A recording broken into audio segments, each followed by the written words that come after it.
السلام علیکم ورحمۃ اللہ وبرکاتہ۔ نحمدہ ونصلی علی رسولہ الکریم، اما بعد۔ حضرات گرامی، آقائے نامدار سرور کونین فخر دو عالم تاجدار رسالت صلی اللہ تعالی علیہ وآلہ وسلم کا فرمان ہے، خیرکم من تعلم القرآن وعلمہ۔ ساری دنیا کے انسانوں میں سب سے بہترین انسان، سب سے اچھا انسان، سب سے بابرکت انسان، سب سے معزز انسان وہ ہے جو قرآن کریم کو سیکھتا ہو یا سکھاتا ہو۔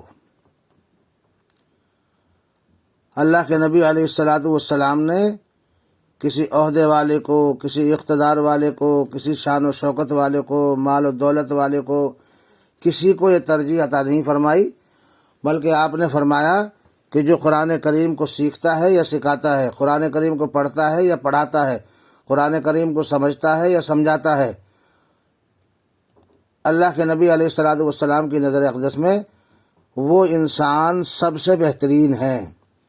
اس لیے ہم لوگوں کو بھی قرآن کریم کی طرف رغبت کرنی چاہیے، قرآن کریم کو سیکھنا چاہیے۔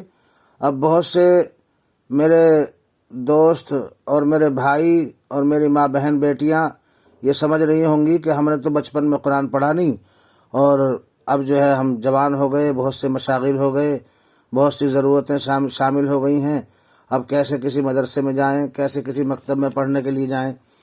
تو میں یہ عرض کرنا چاہوں گا کہ اللہ تبارک و تعالی نے آج کے وقت میں قرآن کریم یا احادیث نبویہ صلی اللہ علیہ وسلم کے حاصل کرنے کے لیے اتنی آسانیاں پیدا فرما دی ہیں کہ آج سے 100، 200 یا 1000، 2000 سال پہلے علم دین حاصل کرنے کے لیے بہت لمبے لمبے سفر کرنے پڑا کرتے تھے، ہزاروں میل لوگ چلا کرتے تھے، اور اپنے اعزاء، اقربا، احباب، متعلقین، ماں باپ سب کو چھوڑ کر کے آدمی یکسو ہو کر کے اپنے اساتذہ کی خدمت میں رہا کرتے تھے، اپنے بزرگوں کی خدمت میں رہا کرتے تھے، تب جا کر کے کہیں کچھ حاصل ہوتا تھا۔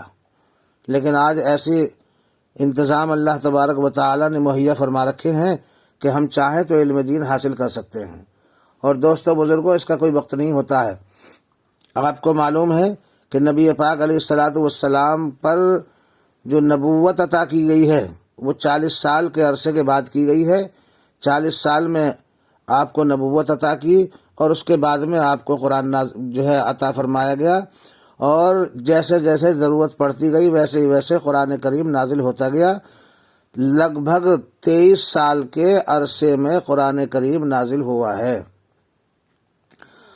اب آپ علیہ الصلاۃ والسلام کے دور میں جو صحابہ اکرام رضی اللہ تعالی عنہم اجمعین تھے، جو اسلام میں داخل ہوتے، وہ 70 برس کے ہیں تو قرآن کریم سیکھنا شروع کر دیتے، کوئی 60 برس کے ہیں تو وہ قرآن کریم کو سیکھنا شروع کر دیتے، کوئی 20 برس کے ہیں تو وہ قرآن کریم کو سیکھنا شروع کر دیتے۔ کوئی ماں بہن بیٹی زیادہ عمر کی ہو یا کم عمر کی ہو، جس نے جیسا بھی زمانہ پایا ہے اس نے ویسے ہی زمانے میں قرآن کریم کو سیکھنا شروع کر دیا ہے۔ انہوں نے کبھی اپنے سامنے یہ عارضہ نہیں رکھا کہ بھئی ہم تو بچے نہیں ہیں، اب ہم علم دین کیسے حاصل کریں گے، بلکہ اکثر و بیشتر بہت سارے صحابہ اکرام رضی اللہ عنہم اجمعین نے قرآن کریم کو حفظ بھی کیا ہے۔ تو یہ کوئی بڑی بات نہیں ہے۔ آدمی کا ذوق اور شوق اور لگن اور محبت ہونا چاہیے، اللہ کو راضی کرنے کا جذبہ ہونا چاہیے، سارے کام آسان ہو سکتے ہیں۔ تو نبی پاک علیہ الصلاۃ والسلام نے ارشاد فرمایا، اطلب العلم من المہدی الی اللحد، علم دین تم حاصل کرو ماں کی گود سے قبر تک، یعنی پورا کا پورا زمانہ انسان کا زندگی سے شروع ہونے سے اور مرنے تک یہ سب طالب علمی کا زمانہ ہے۔ اس میں آدمی کبھی یہ نہ سوچے کہ میں علم دین حاصل نہیں کر سکتا ہوں، اپنے آپ کو مایوس نہ کرے، سب کچھ حاصل کر سکتا ہے انسان۔ جب دنیا کی چیزیں ہم حاصل کر سکتے ہیں محنت مشقت اٹھا کر کے، تو پھر علم دین حاصل کیوں نہیں کر سکتے؟ اس لیے اس سے بیگانہ نہیں رہنا چاہیے، اور جیسا وقت ہے، جیسی ضرورت ہے، ویسے ہی آدمی حاصل کرے۔ آج کل تو اللہ تبارک و تعالیٰ نے بڑی آسانیاں پیدا فرما دی ہیں، اور اگر بفضل ہی تعالیٰ اللہ تبارک و تعالیٰ کا خاص کسی کے اوپر کرم ہو جائے، کسی کے اوپر فضل ہو جائے اور وہ قرآن کریم کو حفظ کر لے، تو نبی پاک علیہ الصلاۃ والسلام ارشاد فرماتے ہیں من قرأ القرآن وحفظہ ادخلہ الجنۃ وشفعہ فی عشرۃ من اہل بیتہ کلہم قد استوجب النار او کما قال علیہ الصلاۃ والسلام۔ جو قرآن مجید کو حفظ کر لیتا ہے اور وہ قرآن کریم دوسروں کو سکھاتا ہے تو اللہ تبارک و تعالی بغیر کسی حساب کے اس حافظ قرآن کو جنت میں داخل فرمائیں گے۔ اور اتنا ہی نہیں بلکہ اور انعام ہوگا۔ ایسا نہیں ہے کہ صرف اسی کو جنت میں داخل فرمایا جائے گا، بلکہ قرآن کریم کے علم کی وجہ سے اس شخص کو 10 آدمیوں کے بارے میں سفارشی بنائیں گے۔ کیسے 10 آدمی؟ وہ نہیں جو بڑے پکے نمازی ہوں، بڑے پکے تہجد گزار ہوں، وہ نہیں جو بڑے صوفی ہوں، بڑے علامہ ہوں، بلکہ ایسے لوگ ہوں گے کہ جن پر گناہوں کی وجہ سے اللہ تبارک و تعالی نے ان کے حق میں جہنم کا فیصلہ کر دیا ہوگا، لیکن اللہ تبارک و تعالی حافظ قرآن باعمل قرآن کریم کو سیکھنے سکھانے والا، پڑھنے پڑھانے والے کو یہ استطاعت عطا فرمائیں گے، یہ انعام عطا فرمائیں گے کہ جاؤ تم اپنے اعزاء میں، اقربا میں، جو تمہارے متعلقین ہیں، متعارفین ہیں، محسنین ہیں، محبین ہیں، ان میں سے جاؤ اور 10 ایسے آدمیوں کو جن کے اوپر ہم نے جہنم واجب قرار دے دی ہے، ایسے 10 لوگوں کا ہاتھ پکڑ کر کے جنت میں لے جاؤ۔ تو میرے کہنے کا مطلب یہ ہے کہ اگر آدمی قرآن کریم کو حفظ کرنا چاہے تو یہ بھی کوئی بڑا مشکل کام نہیں ہے۔ اللہ تبارک و تعالیٰ نے اس کے اندر بڑا انعام رکھا ہے۔ ایک آدمی کی عمر 20 سال ہے یا 50 سال ہے یا 70 سال ہے یا 80 سال ہے، اس نے قرآن کریم کو باوضو ہو کر یاد کرنا شروع کر دیا، اور 1 دن میں، 2 دن میں، 10 دن میں، سال میں، 2 سال میں، 10 سال میں اس کو موت آ جاتی ہے، اور اسی درمیان میں اس کا قرآن کریم پورا نہیں ہوتا، حفظ مکمل نہیں ہوتا، تو رسالت مآب فخر دو عالم صلی اللہ تعالی علیہ وآلہ وسلم ارشاد فرماتے ہیں کہ جو انسان قرآن کریم کو حفظ کرنا شروع کر دے، متواتر طور سے کوشش محنت کرتا رہے، اور وہ حفظ نہ کر سکا اور اس کی موت کا وقت آ گیا، تو اللہ تبارک و تعالی اپنے فضل سے اس کو قبر کے اندر قرآن کریم کو مکمل کرائیں گے، خواہ اس نے ناظری کی نیت کی ہو یا حافظے کی نیت کی ہو۔ جیسی اس کی نیت ہوگی، فرشتے اس کے استاد ہوں گے اور یہ طالب علم ہوگا، تو اللہ تبارک و تعالی اس کے قرآن کریم کو مکمل فرمائیں گے۔ اور قرآن کریم کو سیکھنے سکھانے میں مدارس میں جانا پڑتا ہے، کسی استاذ کے پاس جانا پڑتا ہے، سفر کرنا پڑتا ہے، اس کے لیے اللہ کے نبی علیہ الصلاۃ والسلام نے بشارت عطا فرمائی ہے، من سلک طریقا یلتمس فیہ علما سہل اللہ لہ بہ طریقا الی الجنہ۔ جو شخص حصول علم کی راہ پر چلتا ہے، اللہ تبارک و تعالی اس کے لیے جنت کا راستہ آسان فرما دیتے ہیں۔ مطلب جو انسان علم حاصل کرنے کے لیے چلے گا پھرے گا، یہ تو بالکل بہت موٹی حدیث ہے، بہت مشہور حدیث ہے، بہت معروف حدیث ہے کہ طالب علم کے لیے اللہ تبارک و تعالی کے نیک فرشتے معصوم ان کے قدموں کو زمین سے ٹچ نہیں ہونے دیتے، زمین پر نہیں رکھنے دیتے، بلکہ ان کے قدموں کے نیچے اپنے پر بچھا دیتے ہیں۔ اتنا بڑا مرتبہ ہے طالب علم کا کہ بس جس کی کوئی انتہا نہیں۔ اس لیے ہم آج سے یہ نیت کر لیں، ارادہ کر لیں، میں انشاءاللہ اس کام کو شروع کر رہا ہوں، قاعدے سے لے کر مکمل قرآن کریم پڑھاؤں گا، اور بہت سے ہمارے بھائی بہن ایسے ہیں جو بچپن میں کسی مجبوری کے تحت قرآن نہ پڑھ سکے، یا مشغولیاں ایسی رہیں جن کی وجہ سے یہ نیک کام ہم سے چھوٹ گیا، یا کاروباری اعتبار سے ہم نہیں پڑھ سکے، یا اسکول میں پڑھا کرتے تھے، یا آج ان کے دل میں یہ ولولہ ہے، یہ ذوق ہے، یہ شوق ہے، یہ محبت ہے کہ ہم قرآن کریم کو کسی طرح حاصل کریں۔ بہت سے لوگ اسکول کالجوں وغیرہ میں پڑھتے ہیں لیکن وقت نہیں مل پایا تھا، اب قرآن کریم کو پڑھنا چاہتے ہیں لیکن کوئی پڑھانے والا نظر نہیں آتا ہے، کہیں جانا آنے کا وقت نہیں ہے، فرصت نہیں ہے، مشاغل ہیں۔ تو بہرحال بہت سی ہماری ماں بہن بیٹیاں اور ہمارے بہن بھائی ایسے ہوتے ہیں جو بچپن میں تو قرآن پڑھا تھا لیکن وہ بعد میں نہ پڑھنے کی وجہ سے وہ بھول گئے، اور اس میں جو ہے بہت زیادہ وہ گناہ کے اندر شریک ہو گئے۔ تو ایسے لوگ جو قرآن کریم کو یاد کرنا چاہتے ہیں وہ لوگ بھی، یا جو جن حضرات کے یہاں کہیں تعلیم کا انتظام نہیں ہے اور وہ اپنے بچوں کو پڑھانا چاہتے ہیں، تو انشاءاللہ اس انداز سے آپ بڑی آسانی سے اپنے بچوں کو پڑھا سکتے ہیں جس انداز سے میں آپ کو پڑھانے جا رہا ہوں۔ اور اس کے علاوہ اولاد کی، ہمارے ماتحتوں کی ہمارے اوپر ذمہ داریاں بھی ہیں۔ نبی پاک علیہ الصلوۃ والسلام نے ارشاد فرمایا، کلکم راع وکلکم مسئول عن رعیہ، او کما قال علیہ الصلوۃ والسلام۔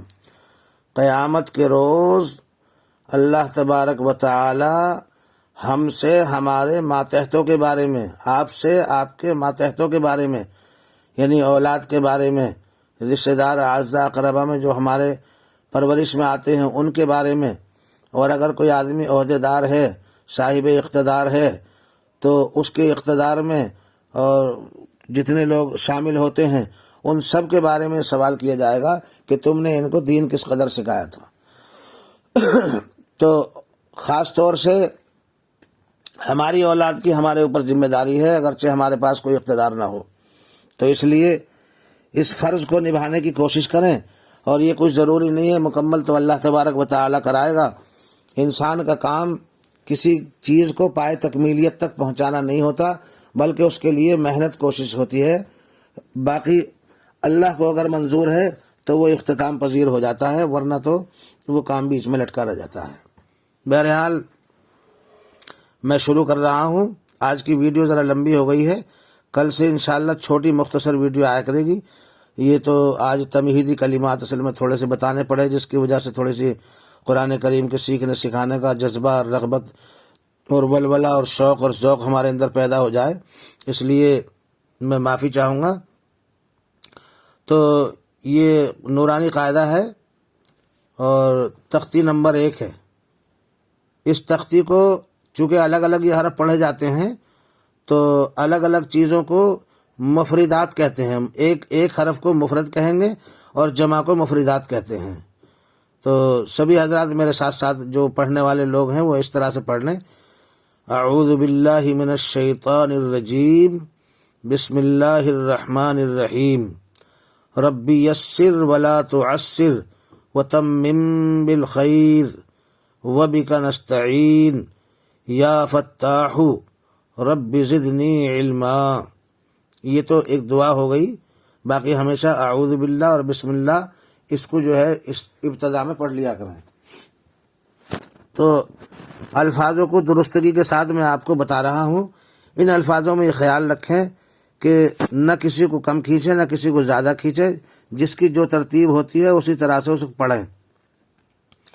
یہ الف، با، تا، سا، جیم، ح، خ، دال، ذال، را، زا، سین، شین، صاد، واد، طا، غ عین غین فا قاف کاف لام میم نون واو ہا حمزہ یا تو میرے دوستوں بزرگوں ماں بہن بیٹیوں اس بات کا خیال رکھنا کہ جو بچے یا بڑے بالترتیب اس طرح سے جو ہے ان کو یاد کر لیتے ہیں الف با تا سا جیم ہا خا دال دال، تو ان کو حرفوں کی شناخت نہیں ہو پاتی ہے. اس لیے بچوں کو حرفوں کی شناخت کرنے کے لیے ایک مرتبہ الف با تا سا اس طرح سے پڑھائیں اور پھر دوسری مرتبہ یا حمزہ واو نون اس طرح سے الٹا پڑھائیں. اس کے بعد میں جب اس طرح سے یاد ہو جائے تو بچہ کہیں زبانی یاد نہ کر لے، الف دال سین توا یعنی اوپر سے نیچے کو پڑھائیں، اور جب اوپر سے نیچے کو بھی یاد ہو جائیں، دائیں بائیں بھی یاد ہو جائیں اور بائیں دائیں بھی یاد ہو جائیں، تو پھر نیچے سے اوپر کو پڑھائیں. نیچے سے اوپر کو پڑھا کے جب تختی اس کی بالکل مکمل ہو جائے تو پھر یہ والی جو تختی ہے بچہ بالکل جو ہے اس کو آسانی سے پڑھ سکتا ہے اور آپ اس کو خوب سمجھ سکتے ہیں. اس کو خوب روانی سے یاد کریں. ایسا نہیں ہے کہ سوچ سوچ کے بتائیں، بلکہ ایک دم بلا سوچے آدمی بتائے. اس طرح سے اس ترتیب سے ان کو یاد کریں. انشاءاللہ بہت آسانی کے ساتھ میں آپ کو قاعدہ پڑھاؤں گا، اور قاعدہ پڑھنے کے بعد میں صرف نورانی قاعدہ پڑھنا ہے.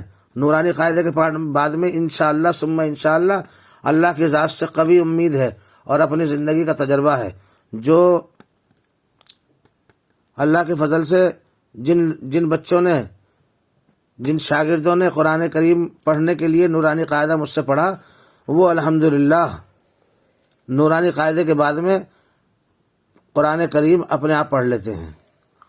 البتہ جس طرح سے میں پڑھاؤں، جس انداز سے میں پڑھاؤں، اس بات کا خیال رکھیں اور مضبوطی کے ساتھ روانی اچھی طرح سے یاد کریں. باقی انشاءاللہ اگلا سبق کل آئے گا. اب اس چیز کا خیال رکھیں. اور بھئی قرآن کریم تو سب مسلمانوں کے لیے ضروری چیز ہے. اللہ کے نبی علیہ الصلوۃ والسلام نے تو قرآن کریم کو حاصل کرنے کے لیے یہاں تک بتایا، اطلبوا العلم ولو کان بالصین، علم حاصل کرو چاہے تمہیں چین تک جانا پڑے. تو اس میں تو چین نہیں جانا ہے. آج نیٹ کا، کمپیوٹر کا، موبائلوں کا دور ہے. آپ اپنے گھر پہ بیٹھ کے بڑی آسانی سے پڑھ سکتے ہیں، بیٹھ کے یاد کر سکتے ہیں، اپنی دکان پہ یاد کر سکتے ہیں.